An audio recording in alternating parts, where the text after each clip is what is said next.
What's up, guys? Welcome to another awesome workshop this week. Today is September 16th, 2025.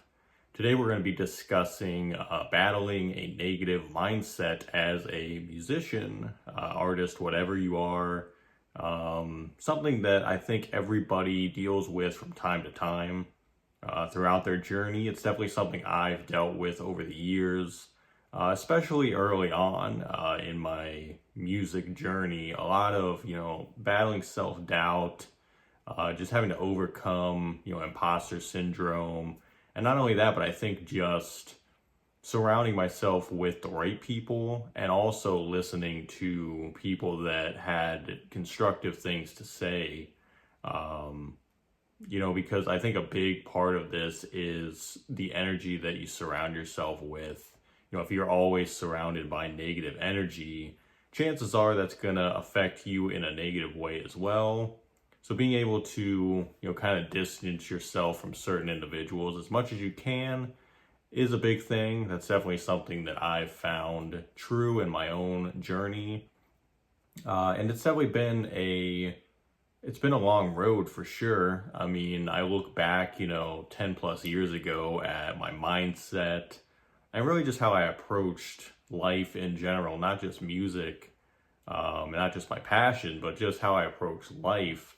And it was much different, in 2015, let's say, than it is today in 2025. Just the ability to learn, have those experiences, and then be able to kind of shift toward a life that I wanted to live and really just gain that self-confidence. And like I said, it's not something that you ever just always have figured out. I think it's something that you're always working on, but it's those little steps every single day that you can take and to gain that confidence and really just, be able to have more of a positive mindset overall. And it helps out in every aspect of your life, which is great.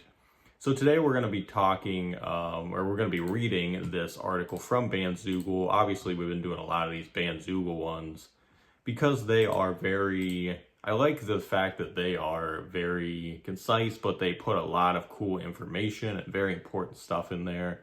So I want to do that one today. The other two that will be in the description of the video. The other one is the first one is from Top Music Arts, and the other one is from Elizabeth Records, who is a lo-fi record company or record label that I found a cool article about them. So I'll let you guys know about that at the end. But let's get right into this. This one is more about self-doubt. So we're going to be focusing more on the self-doubt side of things. And then I might add in some little things here and there based on, again, my experience and things that I know to be true as well. But this one is from a few years ago. It's called 5 Tips for Defeating Self-Doubt as a Musician. At one stage or another, all musicians experience self-doubt. Even the greatest performers and artists doubt themselves from time to time. If you're questioning your own abilities as a musician, you are not alone. The effects of self-doubt can be devastating. However, the biggest tragedy is when songwriters and musicians experience bouts of self-doubt and lose touch with their biggest passion. I've seen musicians contemplating giving up out of fears of not being good enough or translating a lack of perceived industry success into being deemed a failure. William Shakespeare famously stated, "Our doubts are traitors and make us lose the good we oft might win by fearing to attempt." This quote rings especially true for musical artists. Fear not, because in this article I'll share some effective ways in which you can defeat self-doubt in order to regain confidence in yourself as a musician, meaning you can feel happier, inspired, and more satisfied with your efforts. I think that's, I don't know, I feel like we've talked about that a little bit on, these workshops, just getting over the initial fear, and then once you're able to do that, things become easier over time. But you got to think about the amount of people that let fear win, and they never even take that leap of faith to keep going. And the people that, they kind of just get discouraged by lack of results and then they just give up.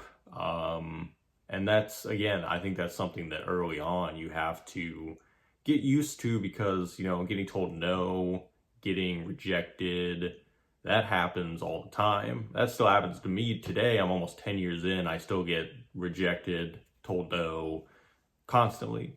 But again, if I've been doing it this long, I'm not giving up at this point. I'm just going to keep going because I've seen the results that come from it, and I just enjoy doing it overall. But I think that's a huge thing. Like every time you want to give up, just think about how far you've been able to come, and also the fact that you're part of a small percentage of people that have not given up and have still been able to persevere. And, if you look back on the things you've been able to overcome, from the beginning, it's a lot easier to say, well, yeah, I could do that. Like I've overcome things that are way harder than this, are more challenging for sure. So the first bullet point here, it says, why is self-confidence important for musicians? There are many reasons why it's crucial for musicians to have self-confidence. Here are some ways in which it can positively impact emotional well-being and musical ambition. It invigorates a fighting spirit. Self-confident attitude can help musicians to better overcome obstacles. It'll motivate you when times get tough and provide the self-belief to adapt and come out stronger. It'll help you self-improve, or it'll help you to improve. I guess that is self-improvement. Having self-confidence will enable you to explore new ideas and try new things without fear of failure. Being brave and pushing yourself as a musician is important for learning and self-development. It'll allow you to communicate your message.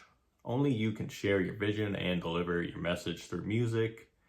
It's an important form of self-expression, and you deserve to be able to share it without doubting yourself. You will feel happier and empowered.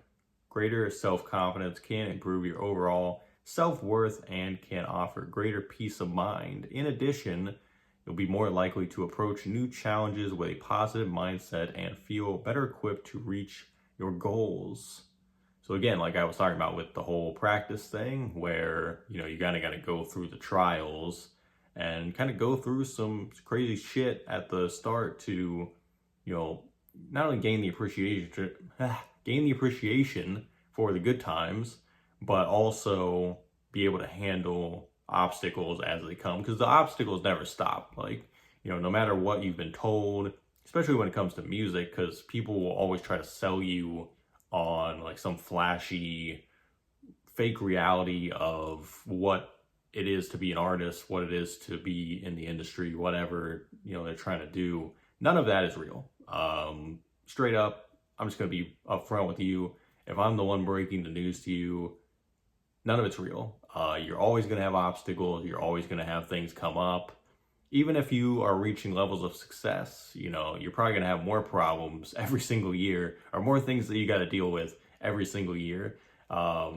So to be sold the idea, because it happens a lot to young people. It happened to me for sure when I was, 18, 19 years old, just starting out. The vision I had for, how this whole thing would play out was so much different than how it has actually played out. But I'm grateful because it's played out how it's supposed to for me, and for what, my tendencies are and what I'm aiming to do long term as a creative. If it played out the way that I initially wanted it to, I'd be miserable. Like straight up, I would be absolutely miserable. So I'm very happy that it didn't go that route. And that's probably a story for another day. I don't know if I've even ever told anyone that whole story, or kind of the humble beginnings of, me not knowing what the hell I was doing or talking about at the time. But yeah, I think it's a thing where you gotta realize that there is gonna be obstacles no matter what, and the older you get, you got more to deal with in life, and yeah, I don't know. It's something that if you don't have the self-confidence for it, and you're not able to develop that, it's going to be even harder to get through that. I think when you have self-confidence, it becomes a lot easier to get through those trials. So number one on these technically that was like the pre-paragraph. So now we're getting into the actual tips here. So number one is stop comparing yourself to others. It's tough not to compare yourself to others, especially in the music industry. The music business uses quantifiable metrics like streams and likes to measure success, but ultimately, music as an art form extends beyond a business aspect.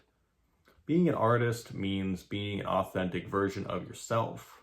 It's not about being a carbon copy of someone else. We are all completely different people with our own ideas, talents, and quirks that make us unique. Every musician has a very individual personality comprised of personal tastes, skills, and preferences that mold them into the type of musician they are. No musician has the same identical characteristics as any other artist or person on the planet. So remember that while there are always going to be others who are more technically gifted or productive than you, embrace your originality because it's what makes you awesome. That's obviously a huge thing that plays into the imposter syndrome part of things too, where you're always looking at someone else, comparing your journey to theirs, and it's never a healthy thing to do. It really is just your solo mission. Like at the end of the day, all this stuff is just things that you are on your own path for. They're not things that you can attain just by looking at someone else. You can obviously, kind of take notes from what other people are doing and apply it to your own career. And that helps. I've done that a lot, and I still kind of do that to this day, where I'm just saying, okay, what is this person doing? I rock with what they're doing. Let me see how I can do that in my own way, in my own unique way. I'm not gonna go out and do exactly what they do and expect the same results, because that's just ignorant. You're not going to get that type of results no matter what. So just keep that in mind. And I think that's a big thing too, where it's just, you can't, I feel like there's obviously social media doesn't help, but it really is like the whole, you're constantly checking the numbers, you're constantly checking the engagement. And that's really just a distraction from the real goals that you should have in mind. So I think a lot of that kind of goes back to getting clear about what goals you actually have, and your goals are not going to be what everybody else's goals are. And that's one thing I found from having so many conversations with people like through the podcast. Not everybody's goals are the same. Some people want to, tour, do a world tour, make a ton of money, and then just use that to fund a project. Other people, they never want to leave their home studio. They just want to build a home studio, make music, get into commercials, and that's it. Like, everybody's goals are completely different from one another, but there's so many different ways to get those goals. So I think, identifying those and then realizing that a lot of this stuff is just distracting you from your actual goals. If you can somehow hone in and focus on those goals, that goes a long way for sure. Realize not everything you do is going to be perfect. In music, not every risk you take is going to pay off.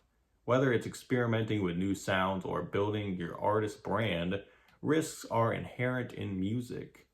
Yet it's only through trying new things that we can hone in on what feels right and what seems to be working. While it's important to build your foundations correctly, there isn't any point in stressing and being self-critical about absolutely everything. The chances as you're going to look back and wish you did some things differently further down the line regardless. In fact, it's common you hear famous musicians look back at their first efforts, such as early EPs and albums, and admire them in some ways, but absolutely hate them in other ways. It's all a part of the learning process. Seeing room for improvement means you are on the right track and progressing. And of course, you can continue to improve and perfect your art as time goes by. Yeah, I mean, that goes into perfectionism, which is, that's one of the most crippling things that artists have, that musicians have, is thinking that everything has to be perfect before they move forward with an idea or whatever it is. Um, but again, you gotta be willing to get through that, and at some point, you gotta put this stuff out there, put your songs out, put your albums out. And I think, speaking on that risk thing, I think a big thing with risk is that when we fail, we are less likely to take another risk or do something kind of similar because we failed. And that's one of the toughest things, is like you got to keep taking these risks because you'll keep getting wins from that. If we fall flat on our face, we're like, well, it didn't work. I don't want to ever do that again. But you gotta talk yourself into being able to take those risks repeatedly. Um, Obviously, do calculated risks. I think there's a difference between, this kind of goes back to having a plan. If you don't have a plan and you take some random risk that might cost you financially or cost you in other ways, I really don't know what ways it could be. If you fail, I don't know what will happen to you, honestly. But if I feel like if you're doing calculated risks, the even if you fail, it's not that bad because you can pick yourself back up again and try something else. So again, I think that also plays into just having a plan, having some type of roadmap, even if it's just a rough idea, because obviously not all of your plans are going to work, but just being able to map it out a little bit in advance will help you to get back up from the failure, whatever it might be. Number 3, remember that ideas and tastes naturally develop over time. Development is the natural path through exploration and experimentation. We naturally mature as artists, and the output will continue to reflect that. After all, individual tastes and ideas will always transform with time. It may not be obvious from an individual perspective, but all the effort put into progressing and improving, whether through rehearsing or spending time crafting songs, is furthering your skill set. You are always improving, even if you're being harsh on yourself for not having enough inspiration to finish a song or not quite grasping the complex drum technique.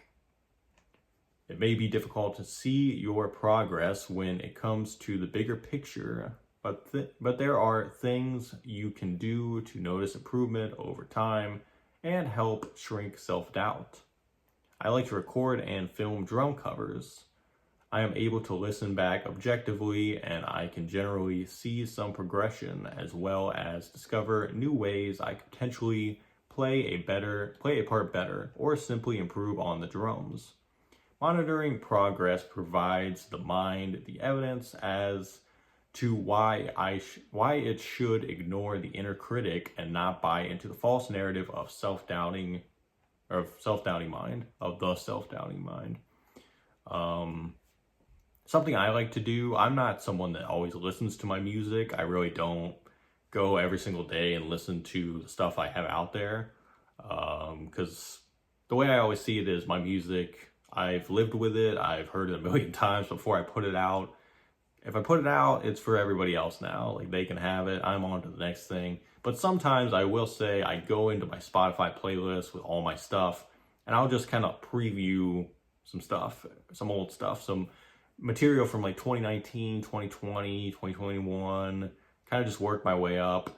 And usually I hear it and I'm like, okay, sounds a little rough compared to the stuff now, but I see the progression. Like, I can hear it getting better, and then I compare it to maybe something that's unreleased, and I'll be like, yeah, okay, that's cool, because I see that, the sound selection's getting better, mixing's better, things like that. That's stuff I'll do every now and then. I don't do that all the time, obviously. If I have free time, though, and I'm doing absolutely nothing, I might do that. Another thing is kind of what it's talking about with documenting progress. If you have old social media videos, like I have probably a few TikTok videos from like 2021 where I'm beat making, or I posted like a preview of a song, I might go back and check on those too and say like, okay, how does the song sound, but how does the content look too? Have I been getting better with the content as well? So that's like a measure of progress for both things, because both those things are technically creative. You know, you got the song, but you also have the video showcasing whatever song that is. So that's kind of a good benchmark. I think I really like that, where it's talking about just being able to continuously kind of document what you're doing, and it's almost like a visual diary of your journey. So that's a huge thing. And if you make content a lot, like I do, that's kind of a great measuring stick, I think. Number 4, learn to trust yourself and your abilities. Musicians struggling with self-confidence and issues of self-doubt tend to talk about themselves in a critical and harsh way. Statements like, "I'm not making any progress," or "that drum fill was terrible," are the type of comments that chip away at your inner confidence. Something you should ask yourself is, would a good friend talk to you this way? Would a close friend tell you that you suck? The answer is no. Therefore, try to be kinder to yourself, like a friend would be. And if you feel like you need to talk to a friend, then do. This type of negative thinking isn't going to make your playing or writing any better. If you rehearse sufficiently, you have a quiet, innermost confidence that already exists without you needing to find it. When we rehearse, we build muscle memory through repetition, and this is totally instinctive. With this knowledge, you can enjoy yourself on stage in the recording studio, knowing you already know exactly how to play well, without needing to actually think about what to do. It says, I learned this from Timothy Gallwey's, that's a weird name, Gallwey's book titled The Inner Game of Tennis. It's a revolutionary book that recognizes that trying too hard is counterproductive. And I think that he leaves a link for the book. Well, maybe he doesn't, but look that book up. I don't know anything about that book. But, sometimes, this is something I would do a lot.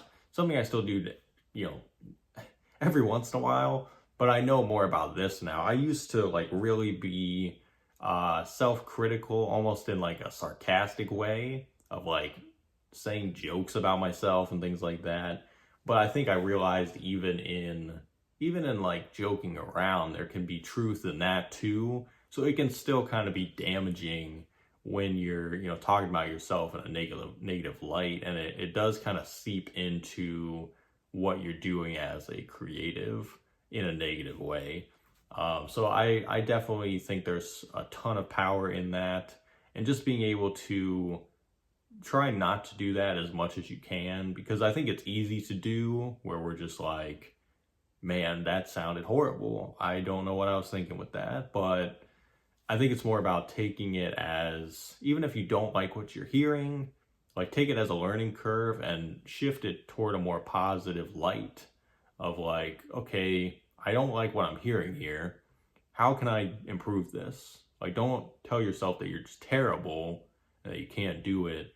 You kind of have to shift to thinking, how can I get this thing done? It's more of the growth mindset over, the negative mindset. So there's a ton of power in that for sure, and something I've definitely had experience with in the past. Number 5, don't be afraid of criticism from others. Remember that music at its core is subjective. There are always going to be haters, trolls, and people who just generally get a kick out of passing harsh judgment, especially online.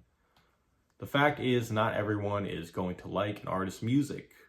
Even the biggest artists on the planet have detractors and those who dislike their music. It's inevitable. If you can accept that, you can continue pursuing your craft with bravery and without being afraid of criticism. Instead of listening to criticism, focus on the positives in what you do. Even the most self-critical of musicians realize their worth and can recognize their accomplishments. Being proud, not arrogant, of your efforts and accomplishments can install self-confidence and feelings of contentment. and also gratitude, which is important for emotional regulation. By focusing on the positives instead of the comparisons, self-doubts, or stresses, you'll be reminded of the joy you have with music. Whether performing, writing, or rehearsing, you have great potential to make yourself and others happy. I think we've touched on this before in the past about, in my opinion, if someone's trolling you, just delete their comment, block them, do whatever you got to do. Don't waste your energy responding. Just get rid of them. It literally does not matter. You're wasting your positive energy on someone that has negative things to say. So that would be my advice on that. Just block them, delete their comment, whatever you got to do. Very simple. It takes like not even a second. That's what I tend to do every single time. And then, yeah, I think just, listening to criticism, like positive feedback or constructive criticism, I think is the word I'm looking for. Just, take everything with a grain of salt. But I think too, if you've already developed self-confidence, you know what it looks like when you're getting constructive criticism versus someone that doesn't know anything that they're talking about. I've learned to take advice from people that are qualified to give it as well. If someone is telling me something or what they think I should do, no matter what, I think you gotta look at it this way. You never have to take advice from anyone. Even if they are giving something that's kind of in your best judgment, it doesn't mean you have to listen to it. So I've really had to learn that too, that, trusting your own judgment. And I feel like if you have the self-confidence, that's kind of what I'm leading to. If you have the self-confidence, you don't need anyone's advice at all, really, truth be told. But you'll be able to identify, what good advice looks like, because there's people that have never done anything creatively that will try to tell you how to do your whole career. And it's like, buddy, you don't know what you're talking about. You've never done anything in your whole life with anything creative. So what are you talking about? But again, I feel like when you're younger or starting out, you're taking advice from all kinds of people and you're hearing all kinds of things. It's like it overwhelms the hell out of you. And that's definitely what happened to me early on. And something that I've just had to get through. But the more self-confidence I've been able to gain, the more that I'm just like, everything, just take it with a grain of salt. Even if it's good advice, just take it with a grain of salt and understand that, even if it's helpful, it's not going to dictate, or it's not going to play out exactly the way that it played out for that person, for you. So yeah, I think that's just what I would add to that as well. So final thoughts. It says, I hope you've enjoyed reading this article and found some of this advice resonates with you. If you feel like the internal criticisms or comparisons are getting too much, there's no harm in reaching out to friends or others that support you. You can try to go offline from social media or spend some time outdoors. I find that helps me creatively, as I often return feeling motivated and inspired. So that is the article. I love that article because, again, it kind of covers different points of shifting that mindset from, doubting yourself to hopefully having more confidence down the line. And I feel like even if you're super talented, if you lack self-confidence, it's going to really hinder your growth as a creative. I feel like the people that have the most success are able to find that self-confidence, and it feels like freedom for real, like as a human being. But as a musician, if you have that type of self-confidence, like they said, you're not going to be afraid of what anybody thinks. You're really just going to be doing it because you love to do it and you have the utmost confidence in yourself. So again, it kind of helps you battle all these things at once, self-doubt, imposter syndrome, all these things that can kind of cripple your work and your life. It kind of helps you get through all those. So that is pretty much it for the day. Like I said, those other two articles, the one by Top Music Arts is called Music Production Mindset Tips, and the one by Elizabeth Records is called How to Handle Criticism and Rejection in the Music Industry. Both of those kind of give different, well, the same thing, but in a different way. And they're talking about a little bit of different things too. So definitely check those out. They're in the description of the video. But next week, we're going to be talking about learning to let go. Something that is super, super important. It can actually play into, releasing your music and the people you're surrounded by. And it could play into all different types of things. So I'll see what I can find on that and kind of which avenue I can take for that topic, because I think that one is another one that is super, super vital, and one that I've definitely been, kind of going through, especially recently, just learning to kind of move on from one chapter, kind of moving into the next one too, no matter what that is. So that's going to be on September 23rd. But again, as always, thank you guys for tuning in. I hope this really helped you guys today, especially if you're struggling with self-doubt in any type of way. I truly believe if we can just keep going, motivating each other, motivating ourselves, things do get better over time. And yeah, definitely check out those articles. But we will be back on the 23rd. So thank you guys again for tuning in. Stay safe, stay positive, and we'll see you next week. Until then, take care, guys.